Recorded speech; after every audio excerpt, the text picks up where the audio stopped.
old, and he opens the game with one e4. What is Thaidawan's move going to be? Is he going to go aggressive with the Sicilian? No, he decides to be solid. He plays his pawn to e5. e4, e5 on the board, and knight to f3. The knight comes out and attacks the pawn on e5. Thaidawan defends it with knight to c6. And will we see the Rui Lopez here? Or will we see the Italian? That's the question. Ediz brings his bishop out to b5. If you look at Ediz Gurel here, he often makes his moves and then just goes back into this pose where he has both his hands on his head, and it's incredible the way in which he's just completely focused in this tournament. He has nothing else on his mind apart from the game. He has nowhere else to go. He's just totally into the zone. So bishop comes back to a4 and back into the thinking pose. Meanwhile, Thaidawan is a big opening expert. He brings his knight out to f6. One of the main lines here is to castle. d3 is also playable. So he shot castles here. And of course you can take on e4. You can also play b5. You can also play bishop e7. You can play bishop c5. So the bishop goes to e7.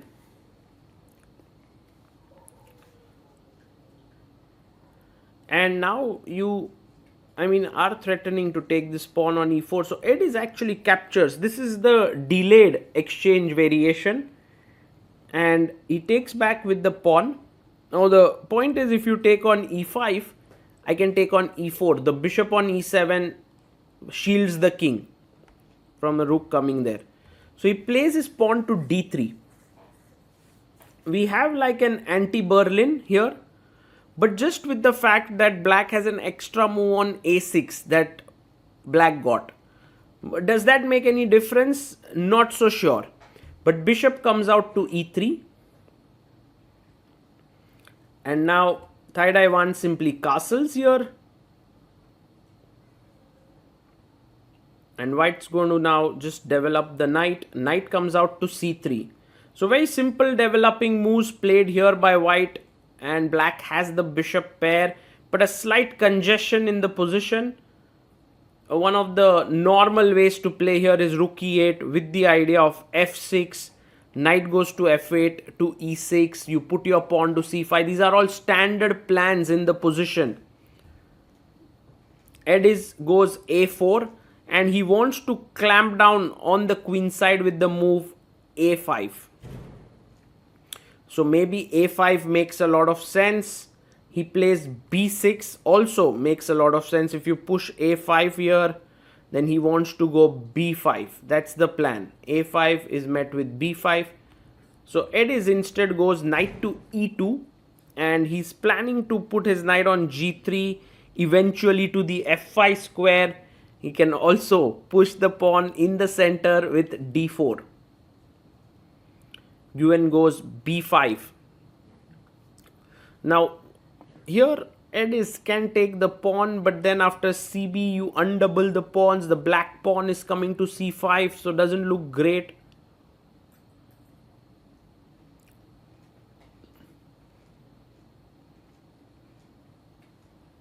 Maybe knight to g3. Ediz just completely ignores this. Now the question here wasn't c5, knight b8, knight c6 or knight f8, knight e6 a better plan? Well, Thaidawan doesn't agree. He goes bishop to f8. He's trying to play this slightly differently, but his position has started to become a bit uncomfortable. King h1 played here. This is a useful move. Later on, f4 can come on the board and the king will be well placed on the h1 square.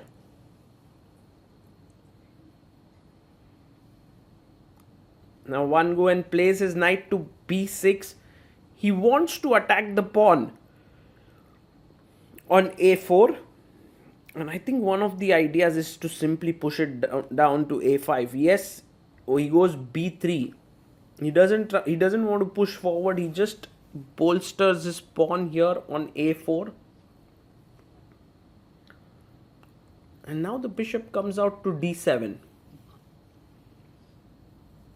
Let's see what Ediz continues the game with. He plays his knight to d2. Maybe the knight is not going anywhere here, but he just wants to free his f pawn down the board. Bishop comes to b4, putting pressure on the knight. Also bishop c3, attacking the rook on a1. f4 played here, just opening up the f file down the board, putting pressure on the f7 point. A pawn takes pawn has been taken.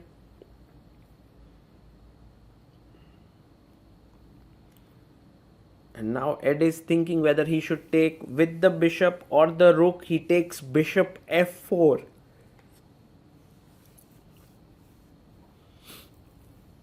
Black has to play this carefully. Slowly and steadily, White is building a formidable pressure on the king side with all his pieces. Bishop comes to c3, attacking the rook here. The point being, if you go rook b1, I can try to win your a4 pawn. So Ediz decides to... Ooh, he's not moving his rook.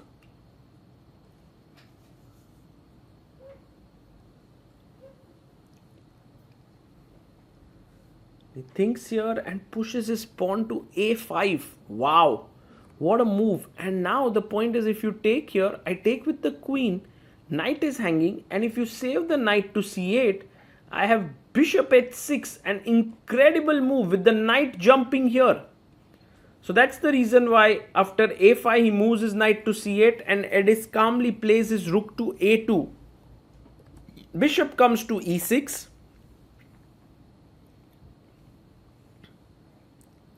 And now he plays his knight to f3. White's position is a picture of harmony here. All the pieces nicely positioned. Nguyen has to play this carefully now. Bishop to g4, a good move. Pinning the knight. He wants to take here on f3, but h3 played. Asking a question, he takes bishop f3. Queen takes on f3. Ooh, pressure down to the f7 point.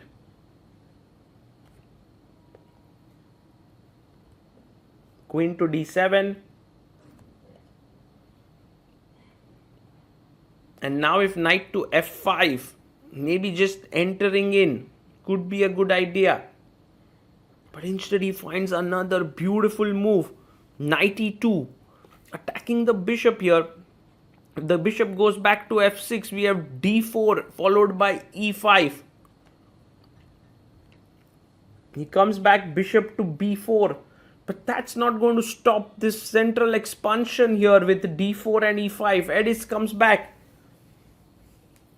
It's one thing to have a good position against strong players like Nguyen, but quite another to actually be able to convert it. c3, attacking the bishop. The bishop drops back to f8.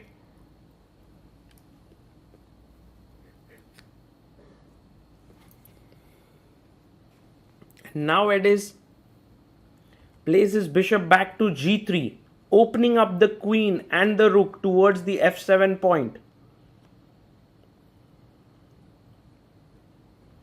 f6 played here by Nguyen.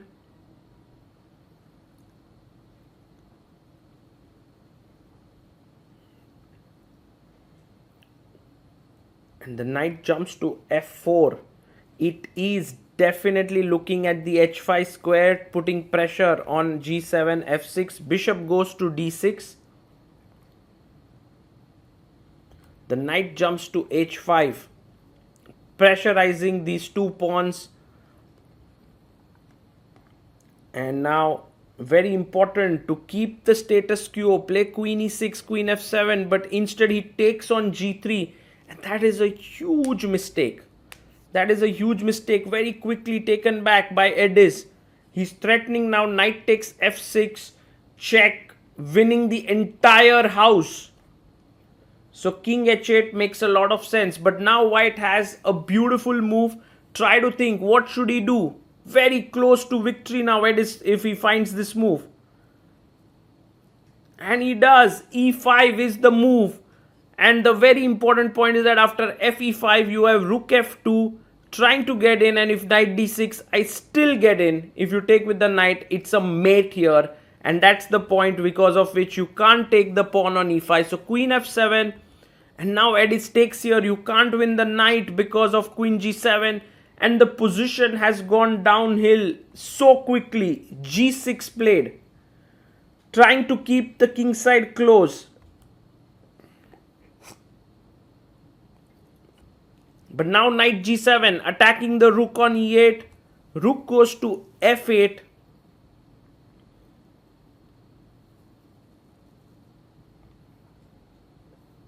And he plays his rook to e2, trying to get into the e file.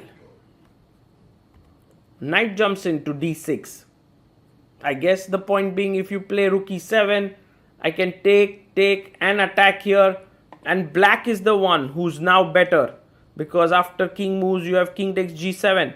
So that's the reason why Ediz finds another great move, knight e6, attacking the rook. And if the rook moves, you have knight g5, attacking the queen and unblocking the f pawn. He goes rook a e8. But I believe now still knight g5 is a very powerful move. He finds it. The queen hardly has any squares left. Goes queen to d5. Now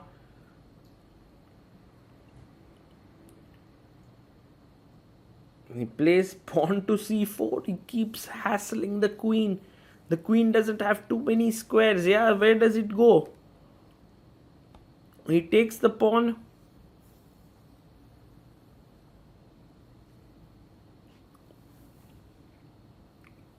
And Ediz takes back the pawn on c4. The queen is attacked once again.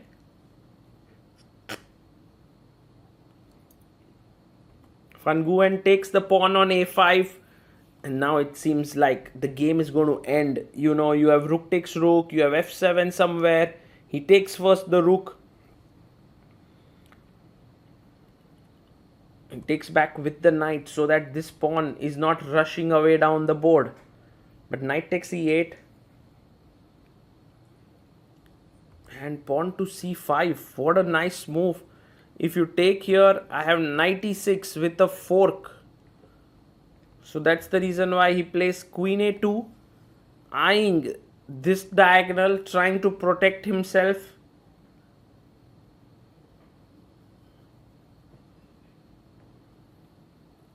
But now, very strong move, queen e5, threatening f7 checkmate.